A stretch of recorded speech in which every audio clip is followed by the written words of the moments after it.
Good day. Today is Sunday, 15th March 2026. For those who are interested in Roman history, as I am, it is in fact the Ides of March. And before I proceed with this program, let me remind you again to tick the like button and to check your subscription to this channel. If once you've watched and listened to this program, or whichever part of this program you want to watch or listen to, you decide that you like what you've heard and you wish to indicate that fact. Now, over the last 24 hours, I've got the increasing sense that the President of the United States and his officials, despite many brave words, despite many confident proclamations of victory in the conflict in Iran, despite assurances that all will be well, that the Straits of Hormuz will be open very soon, that Kharg Island might be captured, all of those things admittedly said more through unofficial channels sometimes than through official ones. Anyway, I get the sense that they really are uncertain what to do, that they have no operational plan.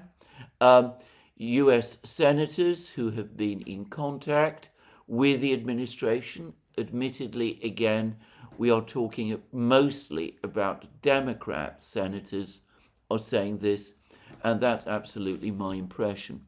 Now, I say that because yesterday, even by his recent standards, the president's comments were all over the place.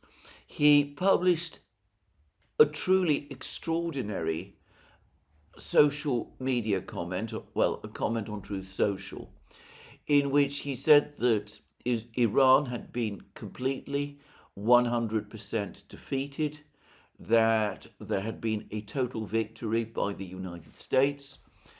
But nonetheless, he asked all interested countries, all powers that have concerns about the free flow of energy through the Gulf of Hormuz, including staggeringly China, to assist the United States in a forthcoming operation at some unknown time, an unknown date, to open the Straits of Hormuz. I have to say, when I read this comment, which seemed to me to be so contradictory within its own terms, it really did seem to me that the president really is losing control of his own rhetoric, has little real idea of where this conflict is going, and that there is no actual plan at the present time to open the Strait of Hormuz, or to do so at any proximate time in the future. This attempt to get outside powers, especially including the Chinese, seemed to me a way to transfer responsibility for the continued closure of the Strait of Hormuz onto these other powers, to shift the blame perhaps on China. And I can only assume that this has happened because the US military, the US Navy, are currently telling the president that despite the urgency, despite the need to carry out this operation, for the moment, the risk is too great, far too high, and at this time, it simply can't be done. Now, this, of course, is consistent with what the US Navy has been saying to all sorts of people for the last week, and apparently it's also been communicated to the leaders of the Persian Gulf states, the Arab states, which are allies of the United States, which have depended on the US for protection, and who are becoming increasingly alarmed that the United States, in the face of Iranian missile and drone barrages, which, by the way, continue, that the United States has not proved capable of stopping or slowing these attacks. Now, in his Truth Social post, even as he proclaimed victory over Iran, insisting that Iran had been completely and totally defeated, the president did admit that from time to time, just occasionally, the Iranians are able to launch a drone, the occasional drone, and the occasional missile at the various targets that they are aiming for, though he seemed to discount any risk to the warships of other countries if they did indeed participate in this operation in the Gulf of Hormuz. This Strait of Hormuz, this appeared to be the president's reluctant concession to the fact that Iranian missile and drone strikes do indeed continue. The reality is that, yes, the Iranians are conducting fewer strikes than they did in the first few days, but overall they seem to be able to conduct strikes. They still seem to be mostly focusing on the Gulf states. I suspect that they are conserving missiles, and they do still conduct strikes on Israel itself, and they continue to strike regularly American bases. A couple of days ago, there were reports that the United States is now thinking of conducting strikes against Iran from bases in Romania, which I take as confirmation that American bases closer to Iran in the Persian Gulf area, including perhaps in Saudi Arabia itself, have become unworkable, unusable, because of the constant Iranian drone and missile strikes, and because there are increasing shortages of air defense interceptors capable of withstanding these Iranian drone and missile strikes.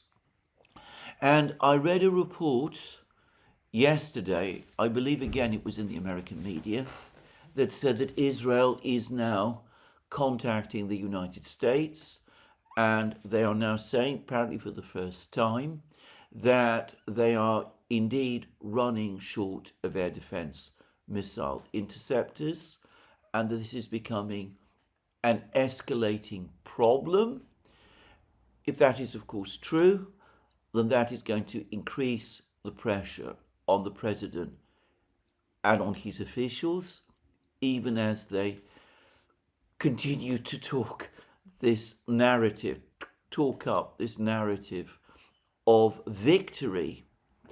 And there was also a very interesting and revealing article in the South China Morning Post.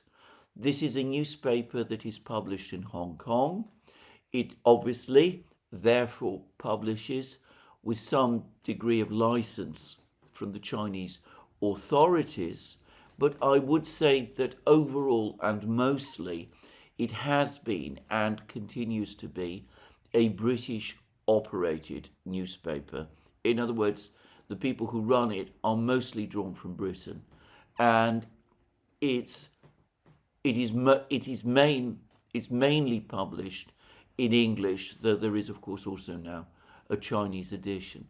Anyway, there was an article in the South China Morning Post which said that the US's strategic reserve of rare earths, the reserve that the Pentagon itself can tap for military uses, for military production, has now fallen to just a 2-month window.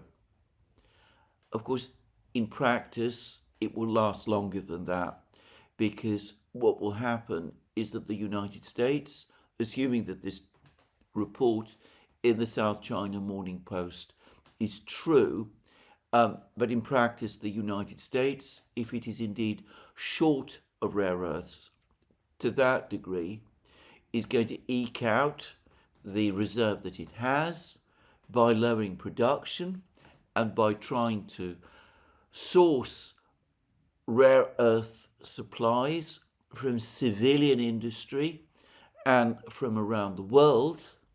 But of course, that's a case of kicking the can down the road, and of course, it compounds the problem if you have to restrict production because your reserves of rare earths are running down. Then of course you have fewer weapons to use. If you have to draw in supplies of rare earths from civilian industry, then that means the civilian industry is deprived of rare earths itself and might also have to lower production. And of course the question is, which civilian industries specifically are we talking about? If we're talking about, say, mobile phone producers, then of course they may have their production in various places, but if they are also going to be obliged to limit production of mobile phones, laptops, that sort of thing, that will not only create consumer goods shortages, but it would also start to create inflationary pressures within the United States. And of course, if we're talking about some sections of the car industry and some sections of the aviation industry, well, that affects production in the United States itself.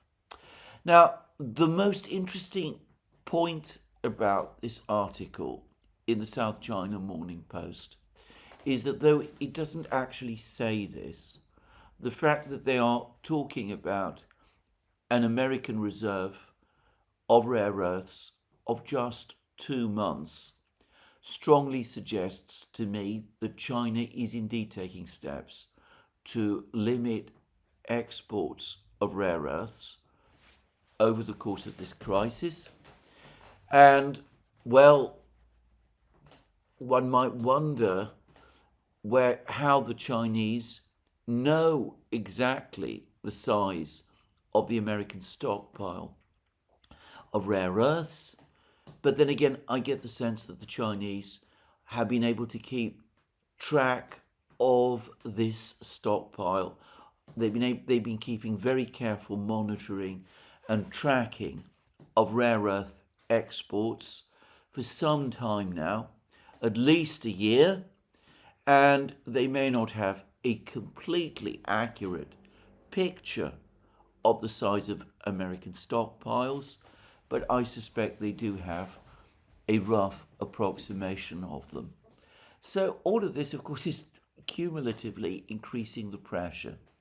And of course, the issue is energy, the export of energy, and of various other products from the Gulf region. And here again, there may be accumulating problems. Saudi Arabia is, as I discussed in a recent program, now transferring its energy exports through pipelines to the Red Sea and to the Red Sea ports. I understand that their capacity is limited, at least it's not as big as those of the Persian Gulf terminals that Saudi Arabia mostly uses. But as any number of people are pointing out, the pipeline in question and the ports are potentially vulnerable to attack by Iran's Houthi allies, who interestingly so far have been holding back from operations, even though they demonstrated last year that they do indeed have the capacity to block exports through the Red Sea, and demonstrated also that American military operations to force them to stop their interference of shipping in the Red Sea was far from fully effective. So, well, one could see that the president is under pressure, and that may explain this very strange request to China to basically come and rescue him by opening the Strait of Hormuz for him. Probably the president senses that if Chinese warships were to appear on the scene, the Iranians would not attack them. But of course the Chinese, who continue to receive energy exported from the Red Sea, ships carrying cargoes for China are being allowed by Iran to travel through the Strait of Hormuz, at least when they're carrying Iranian cargoes, so they can reach China.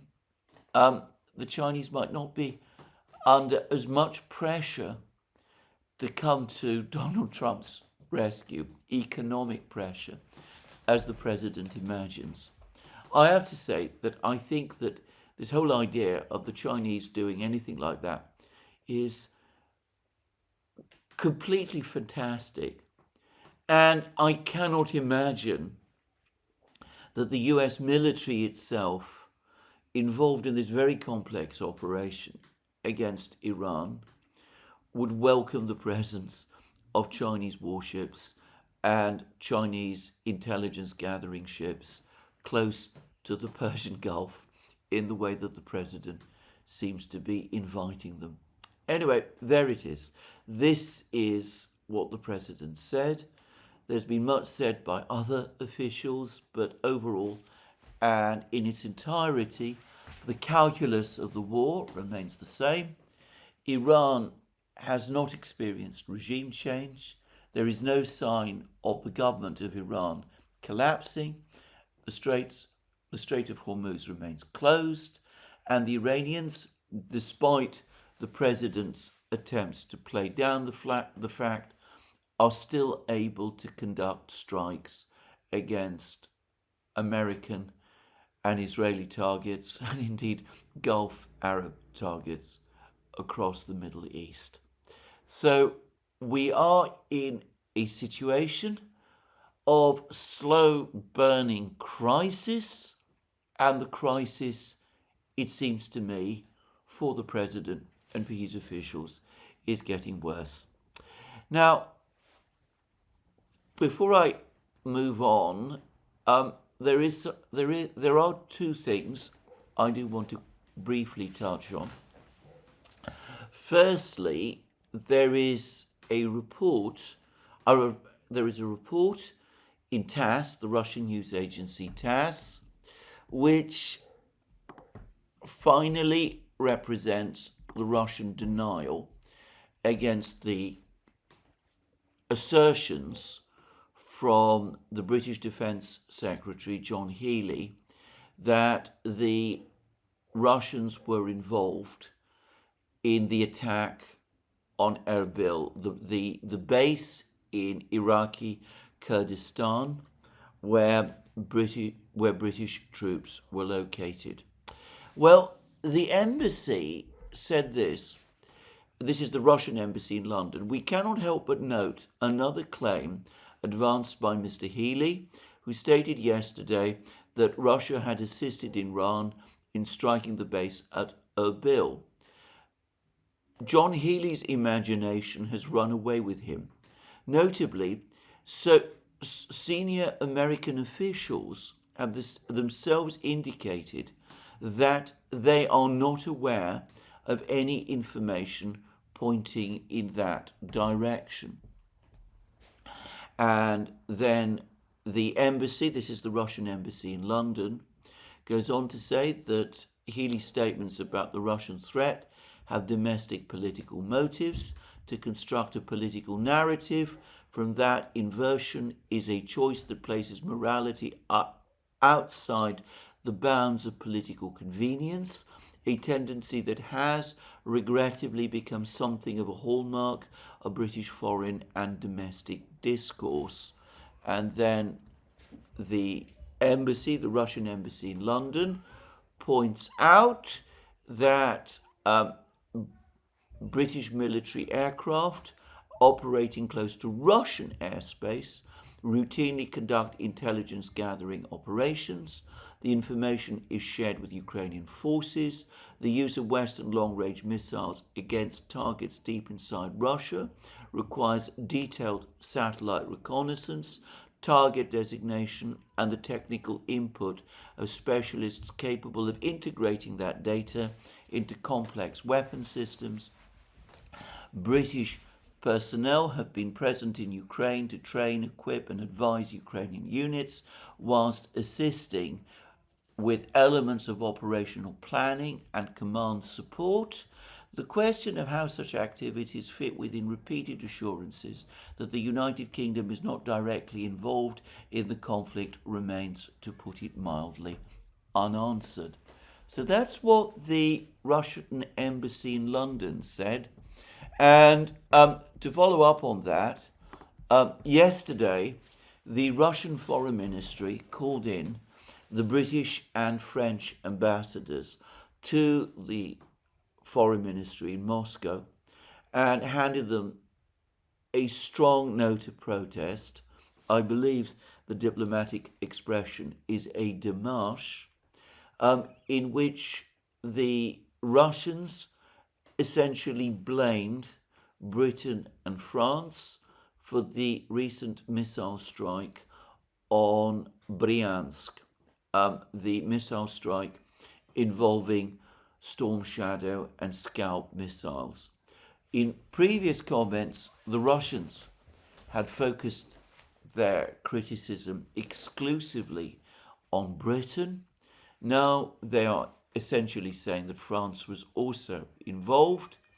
I have said myself that I did wonder whether some of those missiles that were launched at Bryansk, or perhaps all of those missiles that were launched at Bryansk, were launched from Mirage 2000 fighter jets, known to have been supplied to Ukraine by France, whether the missiles in question might have been Scalps rather than Storm Shadows.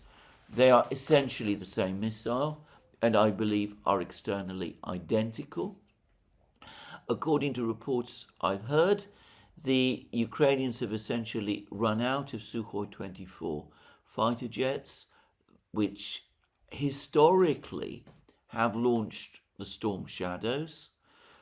One of the reasons why the French decided to supply Ukraine with Mirage 2000s is because the Mirage 2000s, though apparently less than optimal as fighter jets for the Ukrainian theatre, but Mirage 2000s are designed to launch Scalp missiles. So the Russians called in the British and the French basically to tell them both, but perhaps as more the French in the end than the British, that these kind of operations, these missile strikes on Russia, on Bryansk, are totally unacceptable. Anyway, I am going to say something about this statement by the Russian embassy in London, which is that to me it looks to fall somewhat short of a full-throated denial. It seems to focus primarily on the single strike upon the base in Iraqi Kurdistan. It does not, in other words, deny that the Russians have provided expertise and training to Iran overall.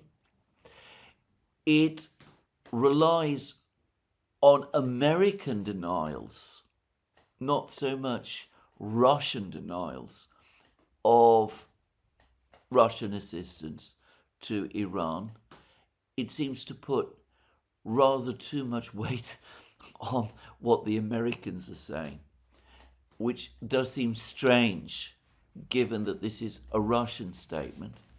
And then, as we saw, it launches into a long criticism of British assistance to Ukraine, which seems to me a little bit like reminding the British that, well, what you are accusing us of doing with the Iranians is exactly what you have been doing for years now in Ukraine, only on a much bigger scale, and what you have been doing despite our repeated warnings.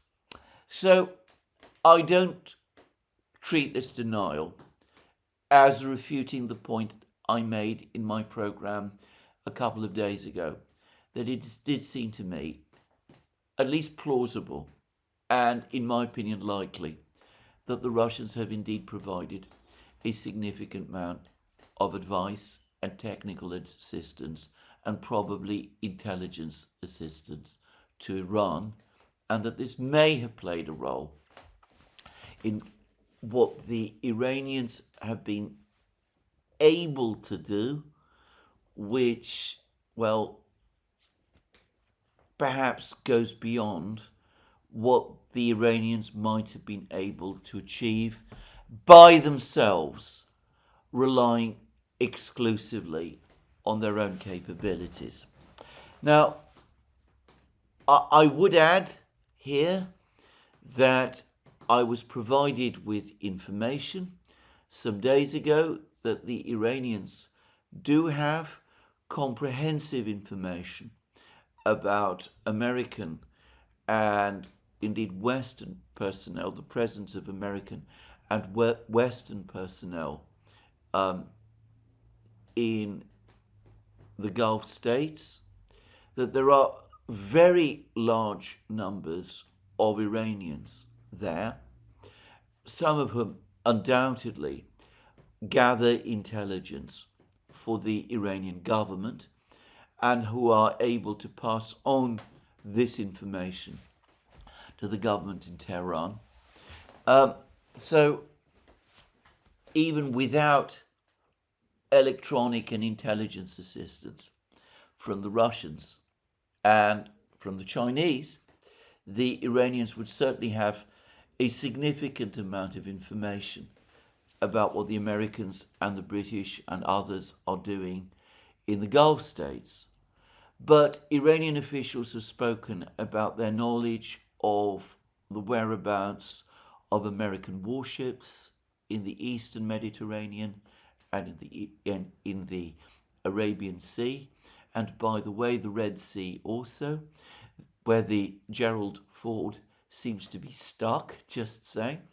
And the Iranians have also indicated that they have significant intelligence information about what is going on in Israel itself. And I can't help but think that for the Iranians to be able to gather all that kind of information, they must have been getting assistance from their friends. And in fact, I saw within the last couple of hours another one of the unending numbers of interviews that the Iranian Foreign Minister Abbas Araghchi has given, in which he also seems to confirm that Iran is getting assistance from its friends, continuous assistance from its friends, which of course means China and Russia. Now, There is something else I want to discuss, which is a fascinating video which has appeared on a YouTube channel called Mole Hunt, referencing the arrest or alleged arrest in Iran of the head of Iran's elite Quds force, Esmail Kani.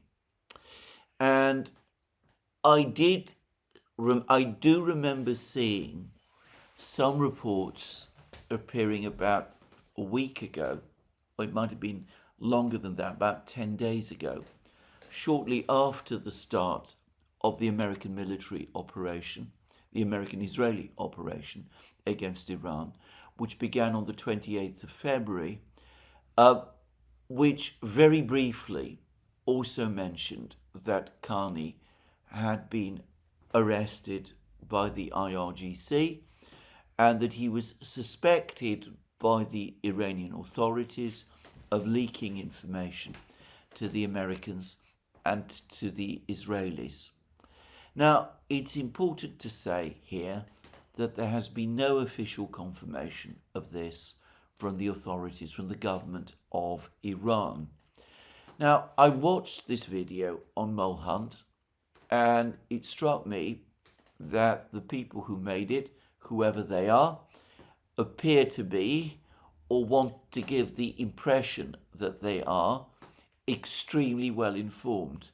They discuss, for example, at extraordinary length, the internal discussions which supposedly have been taking place within Iran's counterintelligence apparatus, agency, which is a branch of the IRGC. How did they obtain that information? Who are these people precisely? And I have to say that I did wonder whether, assuming that the whole story, the whole video, is not made up entirely from the broad cloth, as we say in Britain, whether perhaps it's based on information provided by some intelligence agency, most probably American or perhaps Israeli, just saying. But this is, again, a guess. Anyway, this video purports to be an account of the movements of General Kani. General Kani has been a senior officer of the Quds Force, which is the elite covert action unit of the IRGC, the same unit that was previously commanded by General Soleimani, who the Americans killed in Baghdad airport. From memory, I think it was in 2020. Anyway, General Kani was Soleimani's deputy and successor, and the video points out that over the course of General Kani's leadership of the Quds Force, the entire structure that General Soleimani built up in the Middle East, the militias in Iraq, the Assad government in Syria, Hezbollah, they've all suffered devastating losses, and that there's also been devastating losses in Iran itself, pointing to deep penetration by the American and Israeli intelligence services of Iran's government and of its senior security apparatus. And this video appears to link Carney with this penetration. And in fact, it goes further and it suggests that Carney was the key informant. And the evidence it gives for this if true, and of course I don't know to what extent it is true, is compelling, that Carney was supposed to attend all sorts of meetings, meetings with top officials like the former Hezbollah leader Hassan Nasrallah, and of course the former supreme leader of Iran, Khamenei himself, and that this would have provided Kani with information about these meetings and the exact date and time and location of these meetings. And through some seemingly extraordinarily fortunate coincidence, he seemed to be either leaving these meetings or failing to attend these meetings, despite being invited to attend them just before the devastating strike took place. And the devastating strike in which all of the people, Nasrallah, Khamenei, all sorts of others, were killed, took place. Now, again, this is all very interesting, and the same video also suggests, also implies that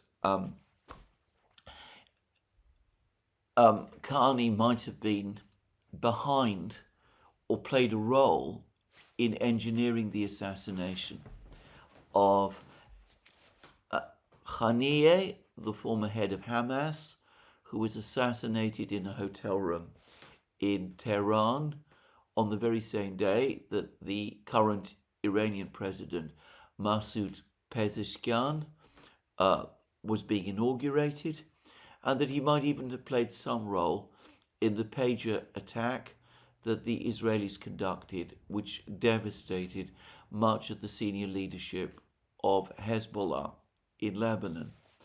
Well, again, I'm not able to confirm any of this, but again, to say it once more, it does seem to me that, well, I've never had any doubt that Iran had indeed been deeply penetrated by American and Israeli intelligence.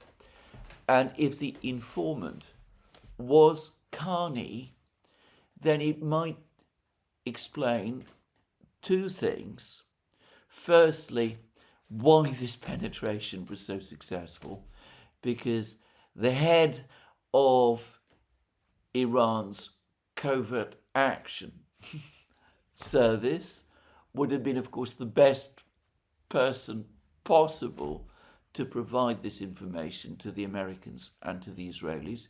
He would have had all of the knowledge, or access to all of the knowledge, to set up these attacks. And it also perhaps explains something else. Why, since the arrest of Carney, the Americans and the Israelis, in terms of what has been taking place inside Iran, seem to be largely blind. I noticed that this morning, President Trump has been making comments about rumors he has heard that the current supreme leader of Iran, Moqtada Khamenei, the son of the previous supreme leader, Ayatollah Khamenei, who was killed in the strike on the 28th of February. Anyway, Trump has been saying that the current supreme leader, he's been hearing rumors that this supreme leader is also dead. IRGC, Iran's foreign minister, has now made an immediate statement, something that did not happen on the day when the rumors of Ayatollah Khamenei's death was circulating. But this time, the Iranians, through Foreign Minister IRGC, have categorically denied this claim by Trump, done so in language which suggests that this story this time, this claim this time, that Muqtada Khamenei has been killed, that this story is untrue. And, well, if so, if President Trump is indeed dependent on rumours, and there have, by the way, been all sorts of rumours that Muqtada Khamenei has been either very seriously injured or disfigured, according to to Hegseth, or might actually be dead.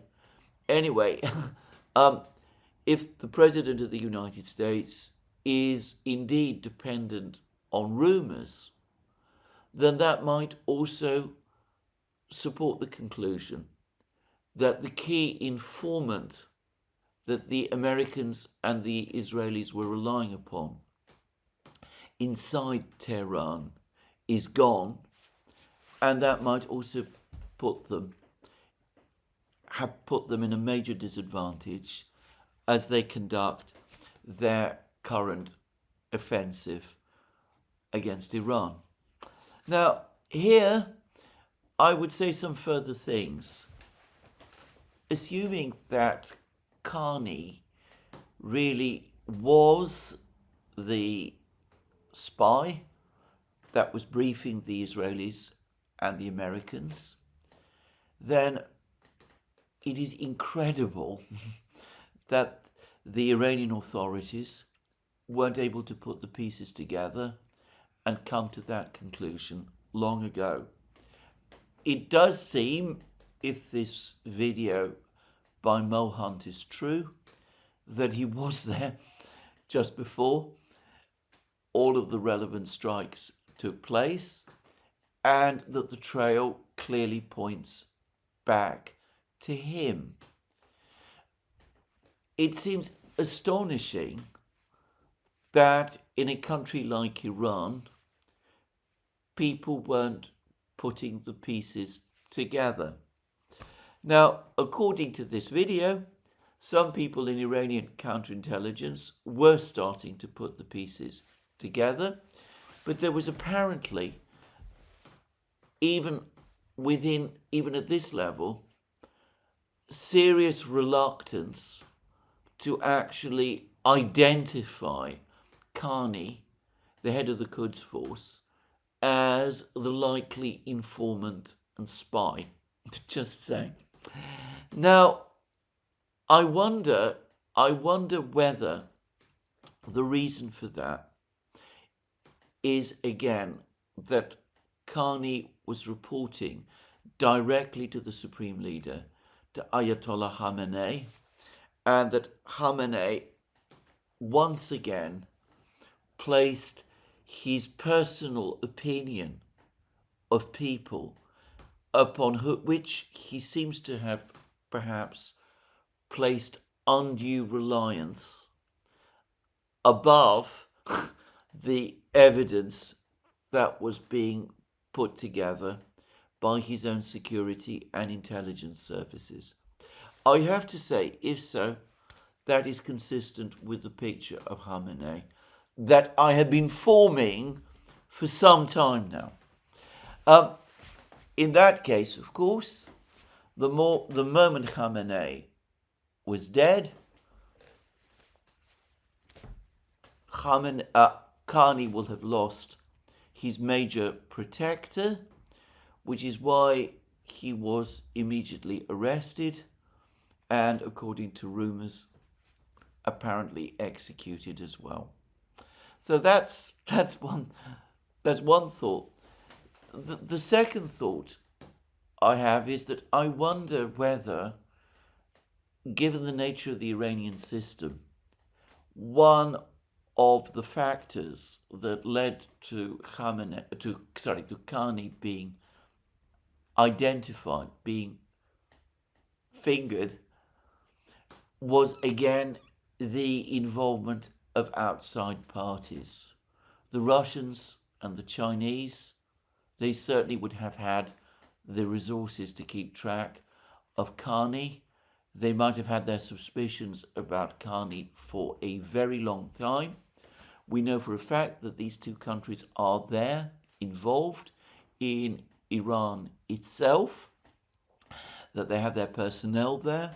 Somebody, and I do believe this was the Russians, recently helped the Iranians jam the Starlink terminals inside Iran, for example.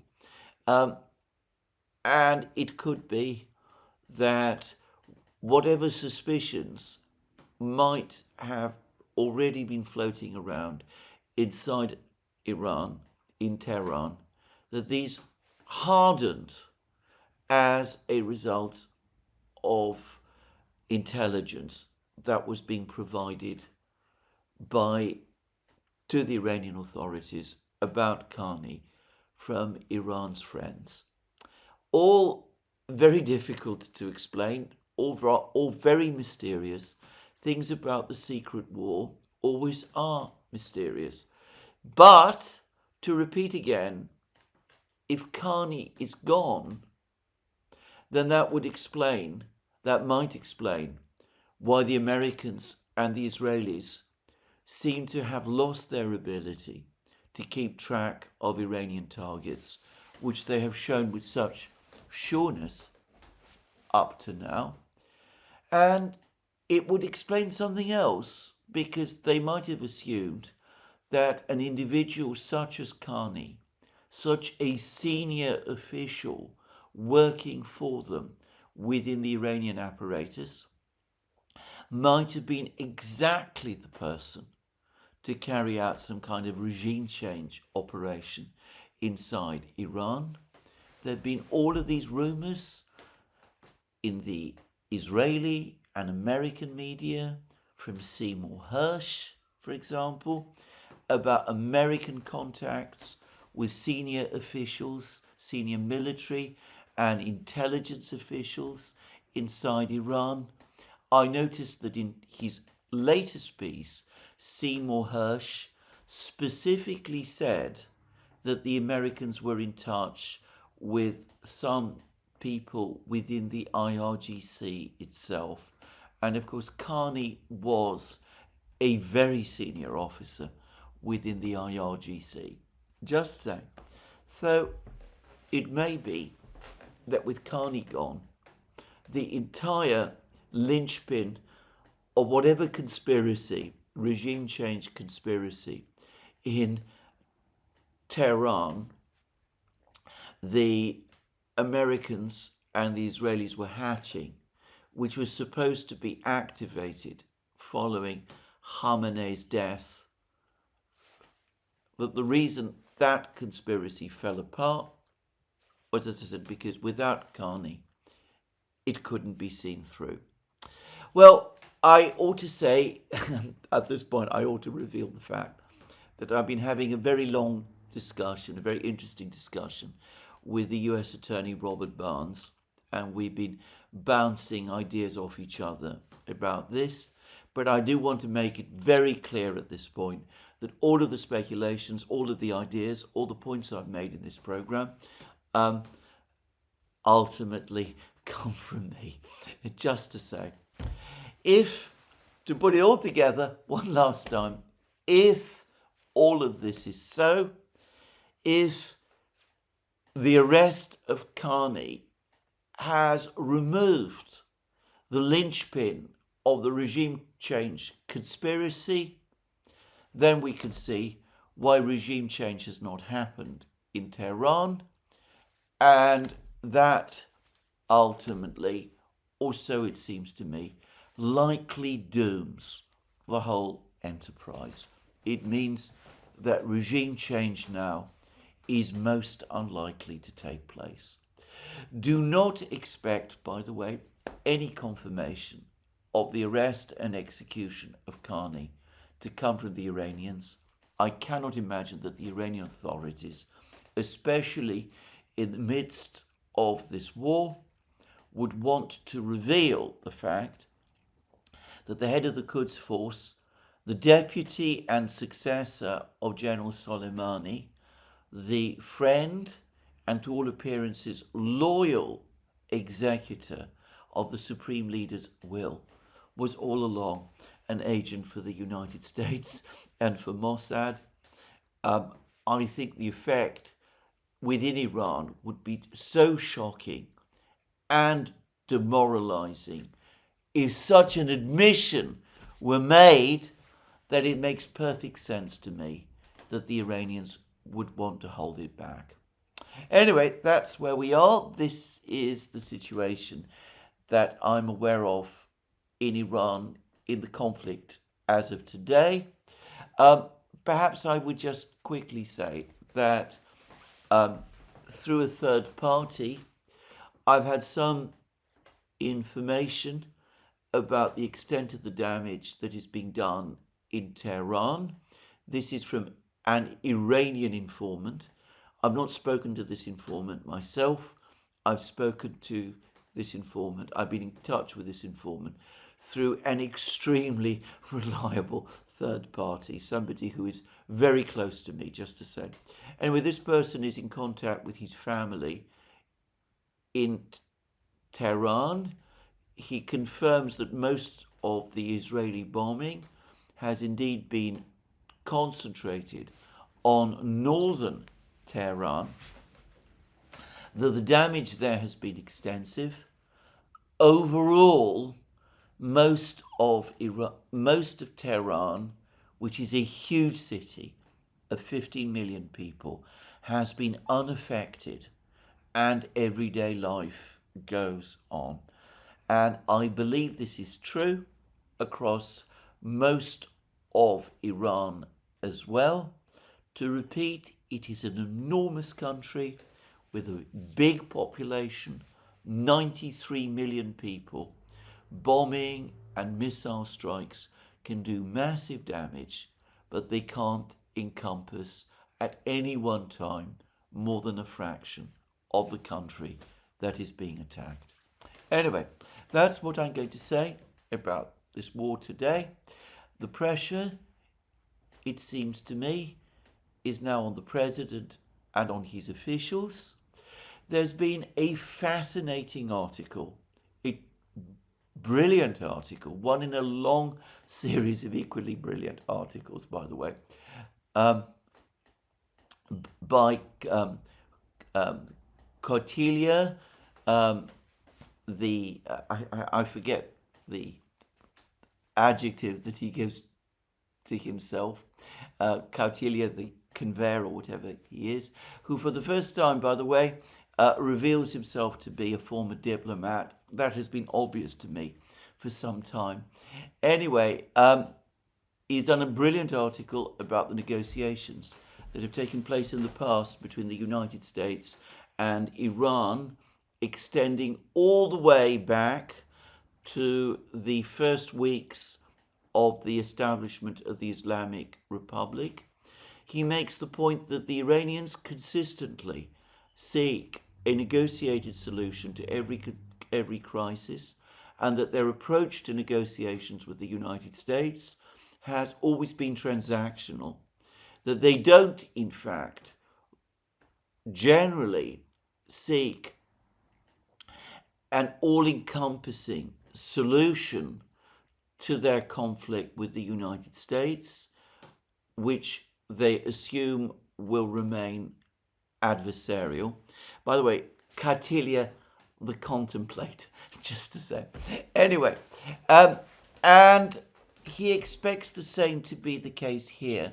He is skeptical about whether the Iranians will press for the demand, which, by the way, they are indisputably making. I read the Iranian media every day now, and I now see Iranian officials repeatedly saying that they want all American bases in the Persian Gulf area at least to be closed. This is coming from officials now within Iran. They've also been pointedly telling the Gulf states that if they want security, then they need to get rid of those American bases rather than keep those American bases, because those American bases are a danger to the Gulf states, not a protection for them.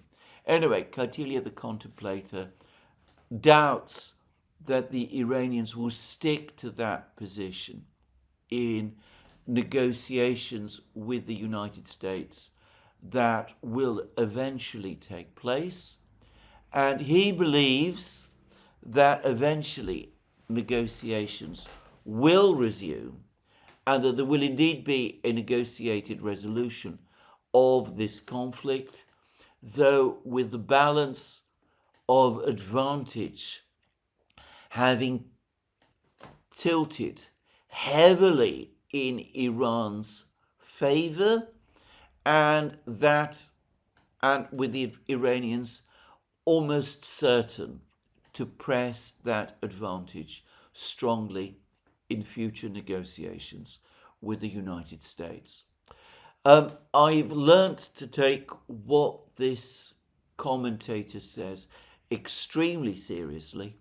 As I said, he clearly does have a background as a diplomat, and for the record, he speaks with so much knowledge of the Iranians that I wonder, and this is purely a question, I don't know the answer to it, I wonder whether he hasn't, in the past, whilst he was still serving as a diplomat, have had some dealings with them. Anyway, let's see where this goes. But the pressure is on the United States. The pressure is on the president. The Strait of Hormuz remains closed. The missile strikes from the Iranians continue. I've had information, as I said, from a source with access to information about Tehran, that the damage there, though extensive, is confined to one part of an enormous city. And, well, it seems, or at least there's good reason to think, that the key person that the Americans and the Israelis relied upon, both for information within Iran and perhaps for orchestrating the regime change attempt, which they were clearly working towards, that person, General Ebrahim Kani, is gone, that the Iranians finally caught up with him, and that he is probably dead. Anyway, that's where we are in this conflict.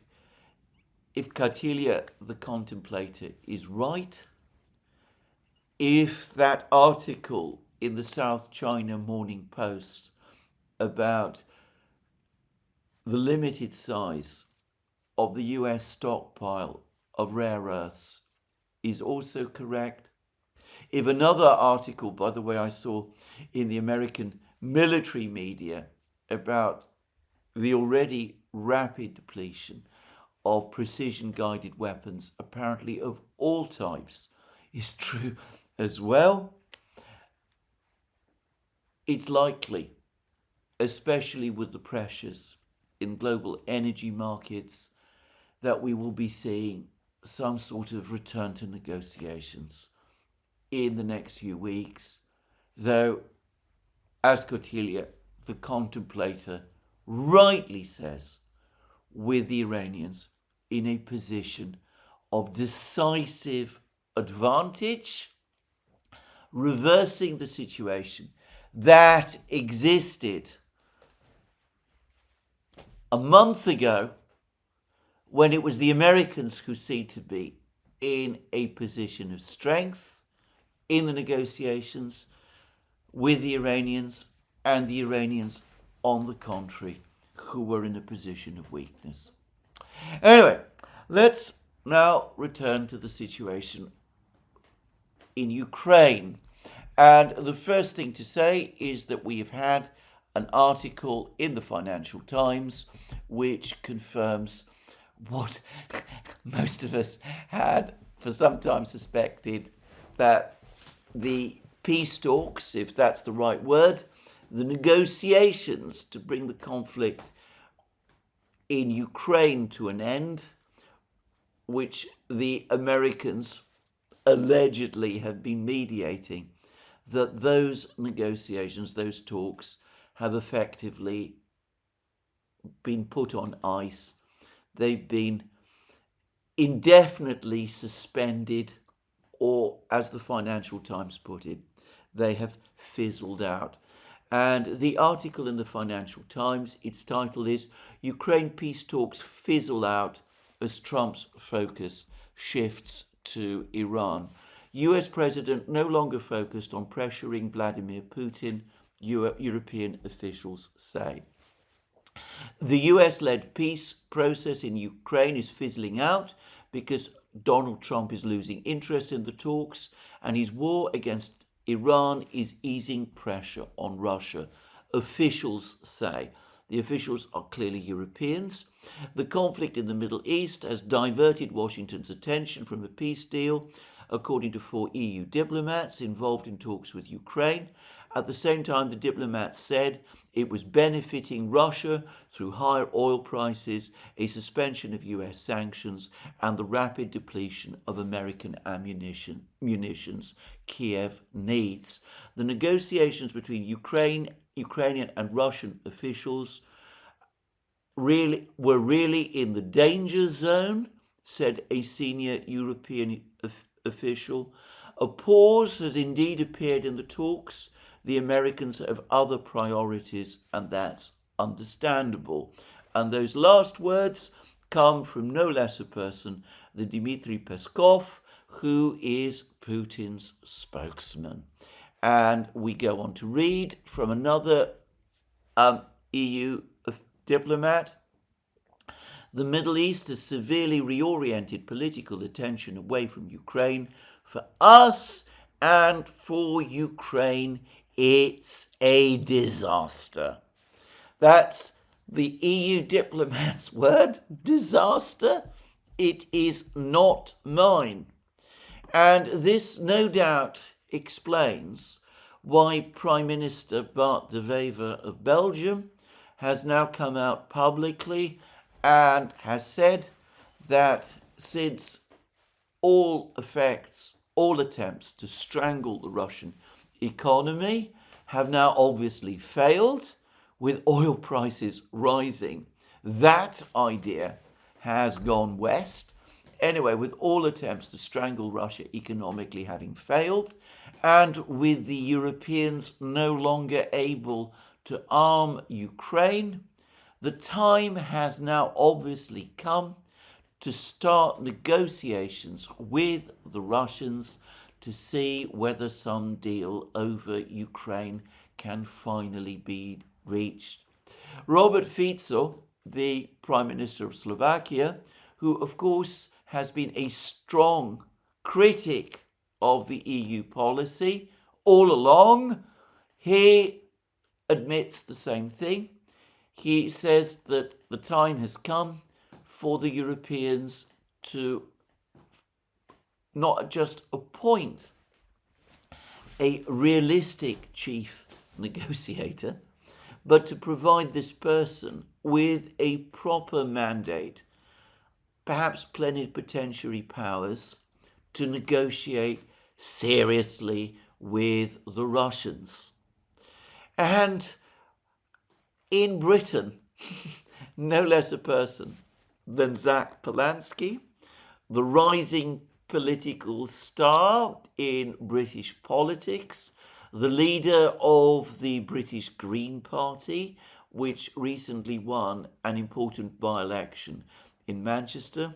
I discussed this at great length in previous programs. The person who is now in pole position to eat up more of the Labour vote, and who might actually see his Green Party win the biggest share of the vote in London, formerly a Labour stronghold, in the pending May local elections. Well, he too, staunch critic of Russia and of Vladimir Putin, as he has now, up to now, always been. He too is now saying that perhaps the time has come to talk to Putin, to Russia, to see if some way can be found to bring an end to the war in Ukraine.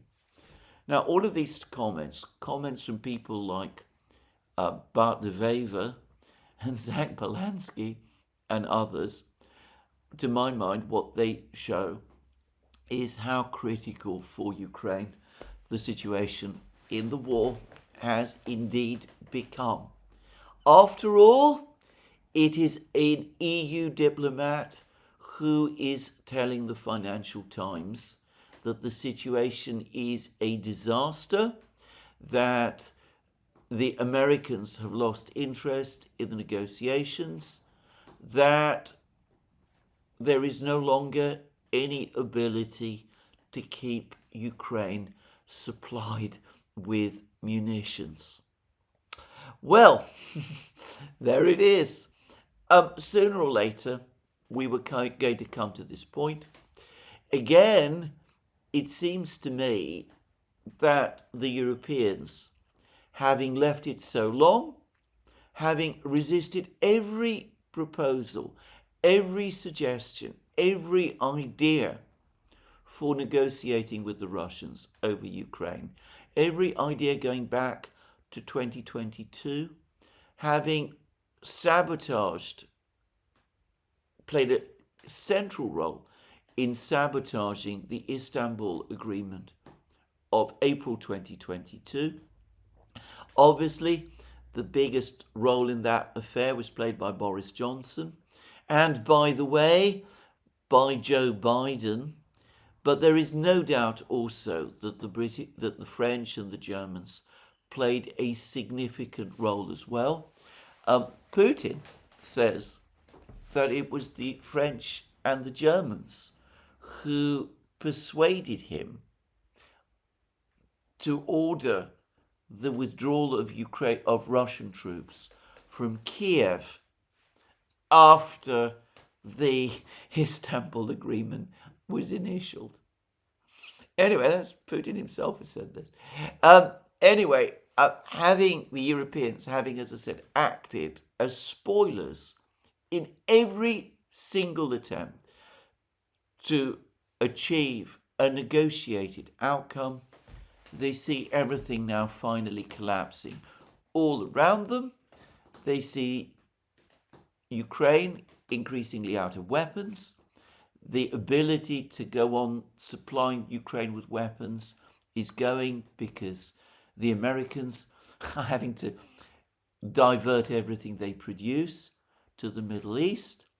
The Europeans see energy prices starting to rise and rising fast, potentially putting extraordinary stress on their own economies.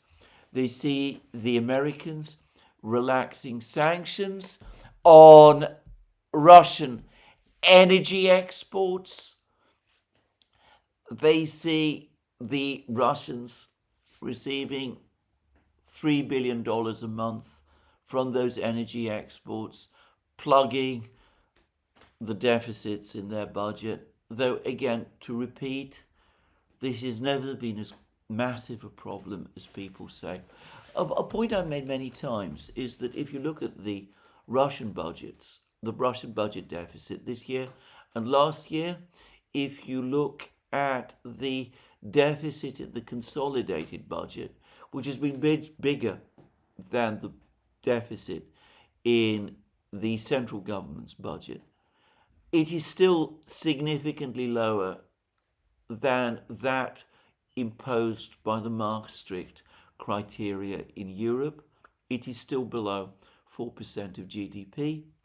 And again, for those who say that there are stresses within the Russian financial system, a country which has a debt to GDP ratio of just 20% and where personal debt is low, is not really facing any significant financial stresses, whatever people say. But anyway, the Europeans fooled themselves with this fanciful theory. They've now finally started to come to the realization that this no longer works anymore. And some of them, far from all of them, are starting to talk about opening negotiations with the Russians. I am going to say straight away, I doubt that any of the really important European leaders are going to do that. Nobody should expect Kaja Kallas, for example, to welcome negotiations with the Russians. In fact, she will oppose them with every ounce of authority that she still has. Though how much that is, all of us can perhaps wonder. In Poland, Donald Tusk and Radek Sikorski will oppose negotiations, as I suspect will a significant number, the other Baltic leaders.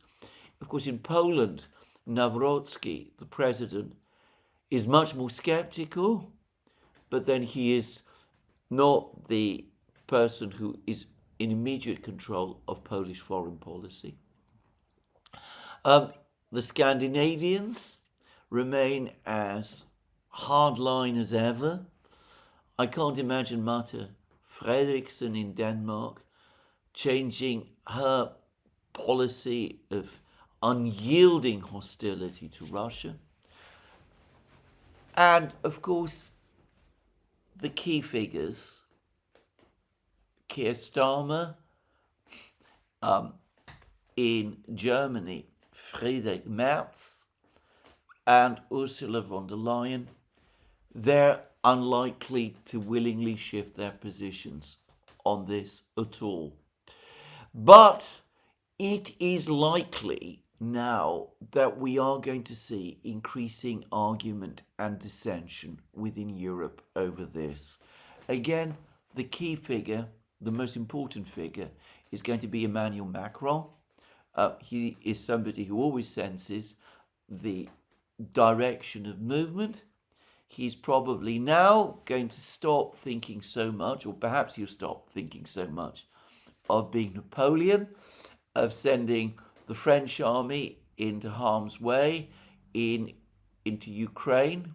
He knows that the possibility of America providing a backstop has now vanished into the mist. So if he can't play Napoleon, he will try in the months that are still left to him as French president, he will try to play Talleyrand. He will say that he's the man who can perhaps bring the Russians round, that the Russians are mesmerized by his genius and his eloquence and his exceptional diplomatic skill.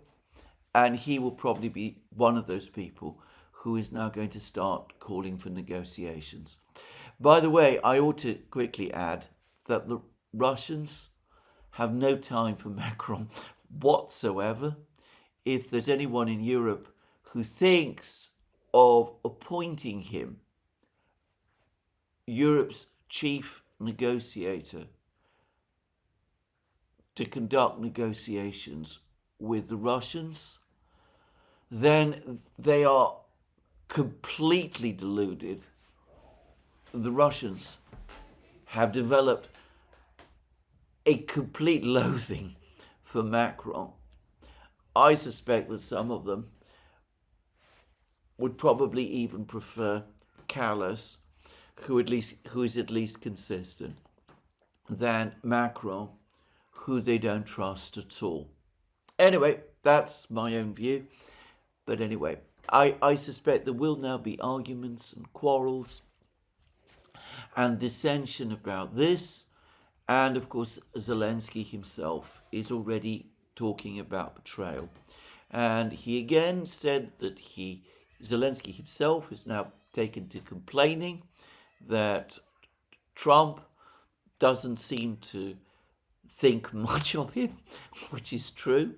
Trump has responded by saying that he doesn't understand why Zelensky doesn't want to make a deal.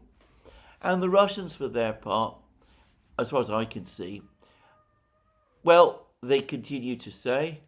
The Russian embassy in London also said today that, well, Russia is always ready to negotiate and talk and discuss a deal, but I get the sense that the Russians, to put it mildly, are hardly fussed, hardly concerned by the fact that the negotiations are indefinitely suspended, that they are, as the Financial Times says, fizzling out. That suits them perfectly at this time. Now, there was another big Russian strike on Ukraine. There was a Ukrainian attack, too, drone attacks on Russia. The Russians continue to attack the electricity substations at regular intervals. I get the sense that they are now systematically dismantling Ukraine's energy system, its electricity system. This does seem to be consistent with the original John Helmut piece from 2022, that this is preparation to close down Ukraine's energy system ahead of the big Russian offensive. And it also points to a big Russian spring-summer offensive being about to start. The Ukrainians, of course, continue to conduct their own attacks. But there are some reports from the front lines that may suggest that this Russian offensive is now actually beginning, has now actually begun. In the program that we did with him some days ago, on Friday to be precise, Stanislav Koprivnik said that the spring thaw, the Rasputitsa period, is likely to be shorter this year because of the very high temperatures, which are causing the ground to harden more quickly. And he made the point over the course of the same program that the further south you go in Ukraine, the higher the temperatures are supposed to be, and that presumably means that the evaporation of the groundwater there is going to happen more rapidly. Well, perhaps that explains the latest reports, because the reports are saying that the Russians have now reactivated in a major way their offensive from east to west towards Orekhov. They're in the process of storming the remaining villages located to the east of Orekhov, that the pincers around Orekhov are now both moving again and starting to close and close faster. And there are also reports that the Russians have intensified their advance inside Konstantinovka, where, as I said, Radovka, the Russian newspaper, which carries detailed accounts of the fighting, implies that the Russians have a cauldron shaping. If the Europeans really are thinking of some kind of negotiation with the Russians, a negotiation to rescue what can be still rescued in Ukraine, then they do really need to get a move on. A Ukraine without money, and the 90 billion euro loan agreed in December is now facing what look like all but insuperable problems. The Hungarians and the Slovaks are vetoing it. There's talk about cobbling together a direct loan from the member states of 30 billion euros, but that is far short of what Ukraine needs. Anyway, Ukraine is running out of money, of weapons, and is visibly running out of time. I cannot imagine Zelensky himself or some of the people around him being willing to make compromises. But if the European support for him is taken away, well, who knows? Perhaps something might still be saved. Whether the Russians will still be in a mood to compromise in a month's time or 2 months' time, if their offensive picks up steam, that, of course, is an entirely different matter. Well, this is where I'm going to finish today's program. Let me remind you again that you can find all our programs on our various platforms, Locals, Rumble, Substack, and X. You can support our work via Patreon and Subscribestar and by going to our shop, links under this video. Last but not least, if you've liked this video, please remember to tick the like button and to check your subscription to this channel. That's me for today. More from me soon. Have a very good day.